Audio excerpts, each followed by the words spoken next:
ನಾನು ಪದೇ ಪದೇ ಒಂದು ಮಾತನ್ನು ಹೇಳ್ತಾ ಇದ್ದೆ.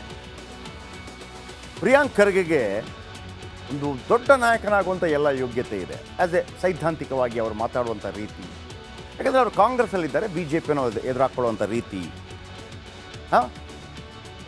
RSS ಅನ್ನು ಎದುರಾಕೊಳ್ಳುವಂಥ ರೀತಿ. ಆದರೆ ಕೆಲವೊಮ್ಮೊಮ್ಮೆ ಜನ ಏನು ನೋಡ್ತಾರೆ ಗೊತ್ತಾ, ಸಂದಿಗ್ಧ ಕಾಲದಲ್ಲಿ ನೀವು ಹೆಂಗೆ ವ್ಯವಹರಿಸ್ತೀರಿ ಅನ್ನುವಂಥದ್ದು. ನೀವು ನಡುಗೋಗ್ಬಿಟ್ರಿ, ಪ್ರಿಯಾಂಕ್ ಖರ್ಗೆ ಅವರೇ ನಡುಗೋಗ್ಬಿಟ್ರಿ. ನೀವು ಶಾಂತಿ ಕಾಲದಲ್ಲಿ ಎಲ್ಲರೂ ನಾಯಕರಾಗ್ತಾರಂತೆ, ಯುದ್ಧ ಕಾಲದಲ್ಲಿ ನಾಯಕ ಆಗಬೇಕು. ನಿಮ್ಮ ಬಾಯಿಂದ ಒಂದು ಮಾತು ಬರಬೇಕಾಗಿತ್ತು ಪ್ರಿಯಾಂಕ್ ಖರ್ಗೆ ಅವರು. ಮೆಚ್ತಾ ಇದೆ ನಿಮ್ಮನ್ನು. ಯಾವ ರಾಜು ಕಪ್ಪನೂರು ಇರಲಿ, ಯಾರೇ ಇರಲಿ, ತಪ್ಪು ಮಾಡಿದರೆ ಒಳಗೆ ಹೋಗಲೇಬೇಕು. ಯಾವ ಕಾರಣಕ್ಕೂ ನಾನು ಪೊಲೀಸರಿಗೆ ಮತ್ತೊಬ್ಬರಿಗೆ ಹಸ್ತಕ್ಷೇಪ ಮಾಡೋದಿಲ್ಲ. ರಾಜು ಕಪ್ಪನೂರಲ್ಲ, ಇನ್ನೇ ಯಾರೇ ಇರಲಿ, ಪೊಲೀಸ್ ಫಸ್ಟ್ ಒಳಗಾಕಬೇಕು, ತನಿಖೆ ಆಗಬೇಕು ಅಂತ ಒಂದು ಮಾತು ನಿಮ್ಮ ಹತ್ರ ಬಂದಿದ್ದರೆ ಆಮೇಲೆ ನೀವು ಹೊರಗಡೆಯಿಂದ ಸಪೋರ್ಟ್ ಮಾಡಿ, ಏನು ತೊಂದರೆ ಇರಲಿ. ಆ ಮಾತು ಬರಬೇಕಾಗಿತ್ತು. ಜನ ನಿರೀಕ್ಷೆ ಮಾಡ್ತಾಯಿದ್ರು. ನೀವು ಎಡವು ಬಿಟ್ರಿ ಅಂತ ಅನಿಸುತ್ತೆ ಪ್ರಿಯಾಂಕ್ ಖರ್ಗೆ ಅವರೇ. ಎಷ್ಟೆಲ್ಲ ನಿರೀಕ್ಷೆ ಇಟ್ಟಿದ್ರು ಗೊತ್ತಾ ನಿಮ್ಮ ಬಗ್ಗೆ, ಒಬ್ಬ ದೊಡ್ಡ ನಾಯಕರಾಗ್ತಾರೆ ಅಂಥೇಳಿ. ಈ ಸಂದರ್ಭದಲ್ಲಿ ನೀವು ಹೆಂಗೆ ವ್ಯವಹರಿಸ್ತೀರಿ ಅನ್ನೋದನ್ನು ಒಂದು ವರ್ಗ ನೋಡುತ್ತೆ. ಅಲ್ಲಿ ಇರಲಿ, ಸಚಿನ್ ಆತ್ಮಹತ್ಯೆ ಕೇಸ್ನ A1 ಆರೋಪಿ ರಾಜು ಶರಣಾಗತಿ ಆಗಿದ್ದು ಬಂಧಿಸಿದ್ದಲ್ಲ, ಶರಣಾಗತಿ. ಆರೋಪಿ ರಾಜು ಕಪ್ಪನೂರನ್ನು ಪೊಲೀಸರು ಬಂಧಿಸಲಿಲ್ಲ. ಬಂಧಿಸೋಕೆ ಬಿಡಬೇಕಲ್ಲ. ಕೆಲ ಬೆಂಬಲಿಗರ ಜೊತೆ ರೌಡಿ ರೀತಿ ಎಂಟ್ರಿ ಕೊಟ್ಟಿದ್ದ ರಾಜು. ಇದೆಲ್ಲ ನಾವು ಆಂಧ್ರ ಪ್ರದೇಶದಲ್ಲಿ, ರಾಯಲಸೀಮಾದಲ್ಲಿ ನೋಡ್ತಾ ಇದ್ವಿ, ಇಲ್ಲಿ ಬೇಕಾಗಿರಲಿಲ್ಲ. ಕೇಸ್ ದಾಖಲಾಗಿ 14 ದಿನಗಳ ತನಕ ರಾಜು ಪತ್ತೆ ಇರಲಿಲ್ಲ. ನಮ್ಮ CID ಪೊಲೀಸರು ಕಲ್ಲೆಕಾಯಿ ಅಂತ ತಿಂತಾಯಿದ್ರು. ಹಾಲಿ ಸಚಿವ ಪ್ರಿಯಾಂಕ್ ಖರ್ಗೆ ಆಪ್ತ ರಾಜು ಕಪ್ಪನೂರ್. ಇಲ್ಲಿ ನಾನು ಪ್ರಿಯಾಂಕ್ ಖರ್ಗೆ ರಾಜೀನಾಮೆ ಅದೆಲ್ಲ ನಾನು ಕೇಳ್ತಾ ಇಲ್ಲ, ಅಥವಾ ನಾವು ಹೇಳ್ತಾನೂ ಇಲ್ಲ. ಅದು BJP ರಾಜಕೀಯವಾಗಿ ಮಾಡಿ. ನಮಗೆ ಸಚಿನ್ ಪಂಚಾಲ್ ಏನು ಬರೆದಿದ್ದಾನೆ ಆ ಥರನ ಒದ್ದು ಒಳಗಾಕಬೇಕಾಗಿತ್ತು ಅಷ್ಟೇ. ಆಗ ಅಲ್ಲಿಗೆ ಸಂಬಂಧಪಟ್ಟ ನಿಮ್ಮ ಆಪ್ತ ಸರ್ ಅಂತ ಹೇಳುವಾಗ, ನನ್ನ ಆಪ್ತ ಅಲ್ಲ, ಯಾರದೇ ಆಪ್ತ ಆಗಿರಲಿ, ಒದ್ದು ಒಳಗಾಕಿ ಫಸ್ಟು ಅಂತೇಳಿ ಪ್ರಿಯಾಂಕ್ ಖರ್ಗೆ ಅವರ ಬಾಯಿಂದ ಬರಬೇಕಾಗಿತ್ತು.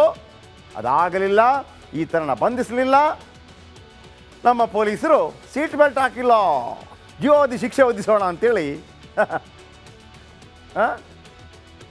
ಅಯ್ಯ, ಇಷ್ಟು ದಿನ ಆತ ಪೊಲೀಸರು ಗೊತ್ತಿರಲಿಲ್ವಾ? ಈ 14 ದಿನಗಳ ಕಾಲ ಅದೆಷ್ಟು ಸಾಕ್ಷ್ಯ ನಾಶ ಮಾಡಿರ್ಬೋದು ಆತ? ಸಚಿವರ ಆಪ್ತ ಅಂತ ಬಂಧಿಸೋಕೆ ಹಿಂದೆ ಮುಂದೆ ನೋಡಿದ್ರ ಪೊಲೀಸರು? ಇಲ್ಲ, ರಾಜು ಕಪ್ಪನೂರನ್ನು ಬಂಧಿಸೋಕೆ ಆಗಲೇ ಇಲ್ವಾ? ಅಷ್ಟು ಅಸಾಮರ್ಥ್ಯನ? ಪೆರಂಬದೂರಿನಲ್ಲಿ 1991 ರಾಜೀವ್ ಗಾಂಧಿಯವರ ಹತ್ಯೆ ಆದ ನಂತರ ಅವರು ಕೋಣನಕುಂಟೆಯಲ್ಲಿ ತಪ್ಪಿಸಿಕೊಂಡು ಬಂದಿದ್ದಾಗ ನಮ್ಮ ಪೊಲೀಸರು ಯಾವ ರೀತಿ ಅವರನ್ನು ಅಟ್ಯಾಕ್ ಮಾಡಿದ್ರು ಗೊತ್ತಿದೆ ನಮಗೆ. ನಮ್ಮ ಪೊಲೀಸರ ಬಗ್ಗೆ ನಮಗೆ ಹೆಮ್ಮೆ ಇದೆ. ನಮ್ಮ ಪೊಲೀಸರನ್ನು ದಯವಿಟ್ಟು ರಾಜಕಾರಣಿಗಳೇ, ನಮ್ಮ ಪೊಲೀಸರನ್ನು ನಿರ್ವೀರ್ಯರನ್ನಾಗಿ ಮಾಡಬೇಡಿ. ನಿಮ್ಮ ಹೇಡಿತನವನ್ನು ನಮ್ಮ ಪೊಲೀಸರ ಮೇಲೆ ಹೇರಬೇಡಿ. ನಮ್ಮ ಪೊಲೀಸರಿಗೆ ಆ ಶಕ್ತಿ ಇದೆ. ರಾಜು ಕಪ್ಪನೂರಲ್ಲ ಅಂತ 100 ಜನರನ್ನು ಕ್ಷಣ ಮಾತ್ರದಲ್ಲಿ ಹೆಡೆಮುರಿ ಕಟ್ಟುವಂಥ ತಾಕತ್ತಿದೆ. ನಮ್ಮ ಕರ್ನಾಟಕ ಪೊಲೀಸರನ್ನು ನಿರ್ವೀರ್ಯರನ್ನಾಗಿ ಮಾಡಬೇಡಿ ರಾಜಕಾರಣಿಗಳೇ. ಇದು ಇವತ್ತಲ್ಲ ನಾಳೆ ನಿಮಗೆ ಜನಗಳು ಕೊಡುವ ವಾರ್ನಿಂಗ್ ಆಗಿ ಬದಲಾಗಬಹುದು. ಎಚ್ಚರದಿಂದಿರಿ. ನೆಕ್ಸ್ಟ್, ನಾನು ಪದೇ ಪದೇ ಒಂದು ಮಾತನ್ನು ಹೇಳ್ತಾ ಇದ್ದೆ. ಪ್ರಿಯಾಂಕ್ ಖರ್ಗೆಗೆ ಒಂದು ದೊಡ್ಡ ನಾಯಕನಾಗುವಂಥ ಎಲ್ಲ ಯೋಗ್ಯತೆ ಇದೆ. ಆ್ಯಸ್ ಎ ಸೈದ್ಧಾಂತಿಕವಾಗಿ ಅವರು ಮಾತಾಡುವಂಥ ರೀತಿ, ಯಾಕಂದರೆ ಅವರು ಕಾಂಗ್ರೆಸ್ಸಲ್ಲಿದ್ದಾರೆ, BJP ಯನ್ನು ಎದುರಾಕೊಳ್ಳುವಂಥ ರೀತಿ, RSS ಅನ್ನು ಎದುರಾಕೊಳ್ಳುವಂಥ ರೀತಿ. ಆದರೆ ಕೆಲವೊಮ್ಮೊಮ್ಮೆ ಜನ ಏನು ನೋಡ್ತಾರೆ ಗೊತ್ತಾ, ಸಂದಿಗ್ಧ ಕಾಲದಲ್ಲಿ ನೀವು ಹೆಂಗೆ ವ್ಯವಹರಿಸ್ತೀರಿ ಅನ್ನುವಂಥದ್ದು. ನೀವು ನಡುಗೋಗ್ಬಿಟ್ರಿ, ಪ್ರಿಯಾಂಕ್ ಖರ್ಗೆ ಅವರೇ ನಡುಗೋಗ್ಬಿಟ್ರಿ. ನೀವು ಶಾಂತಿ ಕಾಲದಲ್ಲಿ ಎಲ್ಲರೂ ನಾಯಕರಾಗ್ತಾರಂತೆ, ಯುದ್ಧ ಕಾಲದಲ್ಲಿ ನಾಯಕ ಆಗಬೇಕು. ನಿಮ್ಮ ಬಾಯಿಂದ ಒಂದು ಮಾತು ಬರಬೇಕಾಗಿತ್ತು ಪ್ರಿಯಾಂಕ್ ಖರ್ಗೆ ಅವರು. ಮೆಚ್ತಾ ಇದೆ ನಿಮ್ಮನ್ನು. ಯಾವ ರಾಜು ಕಪ್ಪನೂರು ಇರಲಿ, ಯಾರೇ ಇರಲಿ, ತಪ್ಪು ಮಾಡಿದರೆ ಒಳಗೆ ಹೋಗಲೇಬೇಕು. ಯಾವ ಕಾರಣಕ್ಕೂ ನಾನು ಪೊಲೀಸರಿಗೆ ಮತ್ತೊಬ್ಬರಿಗೆ ಹಸ್ತಕ್ಷೇಪ ಮಾಡೋದಿಲ್ಲ. ರಾಜು ಕಪ್ಪನೂರಲ್ಲ, ಇನ್ನೇ ಯಾರೇ ಇರಲಿ, ಪೊಲೀಸ್ ಫಸ್ಟ್ ಒಳಗಾಕಬೇಕು, ತನಿಖೆ ಆಗಬೇಕು ಅಂತ ಒಂದು ಮಾತು ನಿಮ್ಮ ಹತ್ರ ಬಂದಿದ್ದರೆ ಆಮೇಲೆ ನೀವು ಹೊರಗಡೆಯಿಂದ ಸಪೋರ್ಟ್ ಮಾಡಿ, ಏನು ತೊಂದರೆ ಇರಲಿ. ಆ ಮಾತು ಬರಬೇಕಾಗಿತ್ತು. ಜನ ನಿರೀಕ್ಷೆ ಮಾಡ್ತಾಯಿದ್ರು. ನೀವು ಎಡವು ಬಿಟ್ರಿ ಅಂತ ಅನಿಸುತ್ತೆ ಪ್ರಿಯಾಂಕ್ ಖರ್ಗೆ ಅವರೇ. ಎಷ್ಟೆಲ್ಲ ನಿರೀಕ್ಷೆ ಇಟ್ಟಿದ್ರು ಗೊತ್ತಾ ನಿಮ್ಮ ಬಗ್ಗೆ, ಒಬ್ಬ ದೊಡ್ಡ ನಾಯಕರಾಗ್ತಾರೆ ಅಂಥೇಳಿ.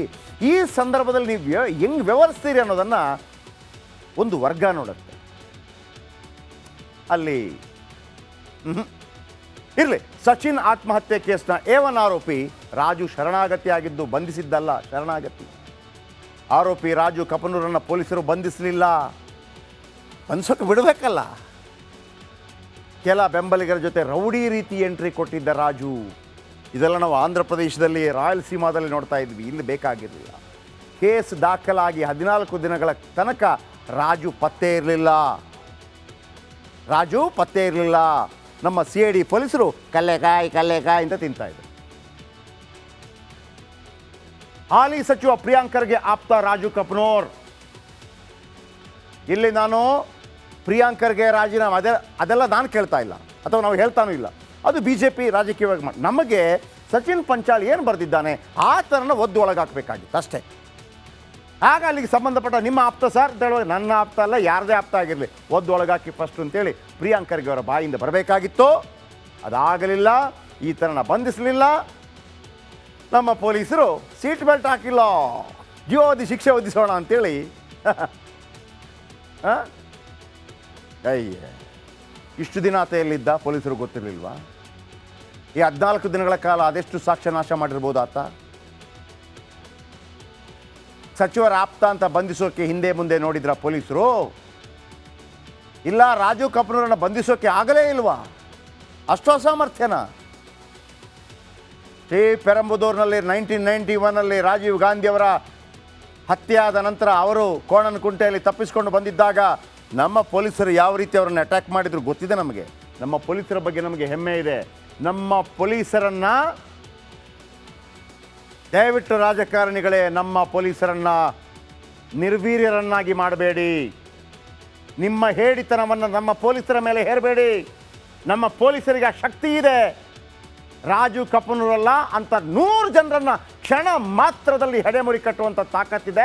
ನಮ್ಮ ಕರ್ನಾಟಕ ಪೊಲೀಸರನ್ನು ನಿರ್ವೀರ್ಯರನ್ನಾಗಿ ಮಾಡಬೇಡಿ ರಾಜಕಾರಣಿಗಳೇ. ಇದು ಇವತ್ತಲ್ಲ ನಾಳೆ ನಿಮಗೆ ಜನಗಳು ಕೊಡುವ ವಾರ್ನಿಂಗ್ ಆಗಿ ಬದಲಾಗಬಹುದು. ಎಚ್ಚರದಿಂದಿರಿ. ನೆಕ್ಸ್ಟ್ ಆಗ್ಬಿಡ್ತೀರಿ.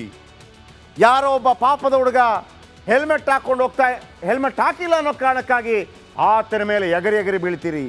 ಯಾರೋ ಒಬ್ಬ ಹುಡುಗಿನೋ ಒಂದು ಸೀಟ್ ಬೆಲ್ಟ್ ಹಾಕಿಲ್ಲ ಅಂತ ಹೇಳಿದಾಗ ಅವರ ವಿರುದ್ಧ ಚಲನ ಬರೀತೀರಿ. ಅಷ್ಟೇ ನಿಮ್ಮ ತಾಕತ್ತು.